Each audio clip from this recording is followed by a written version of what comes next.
جب بھی ہم کوئی نیک کام کرتے ہیں یا کوئی عبادت کرتے ہیں تو بہت سارے لوگ اس کنفیوژن میں ہوتے ہیں کہ پتہ نہیں اللہ ہماری یہ عبادت قبول کرے گا بھی یا نہیں کرے گا، جبکہ ہمیں ایسا ہرگز نہیں سوچنا چاہیے۔ توفیق جو ہوتی ہے وہ قبولیت الہی کی سب سے پہلی سیڑھی ہوتی ہے۔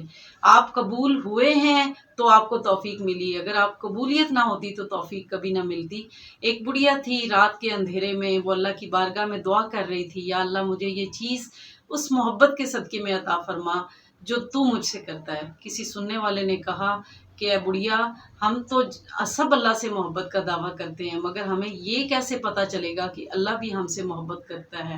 تمہیں یہ کیسے پتہ چلا کہ اللہ بھی تجھ سے محبت کرتا ہے؟ تو اس نے کہا ارے نادان پگلے، آدھی رات کا وقت ہے، سب لوگ اپنے بستروں پہ آرام کر رہے ہیں، اللہ نے مجھے چن کے اپنے سامنے کھڑا کر لیا ہے، اور اس کا کھڑا کرنا اس بات کا انڈیکیشن ہے کہ وہ مجھ سے بہت زیادہ محبت کرتا ہے۔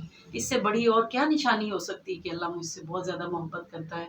اس لیے جب بھی ہم کوئی کام کریں، جب اللہ ہمیں کسی چیز کی توفیق دے دے تو یہ شش و پنج میں نہ رہیں کہ اللہ نے پتہ نہیں ہماری یہ عبادت یا نیک کام یا کوئی بھی جو اس نے توفیق دی ہے وہ قبول کرے گا یا نہیں۔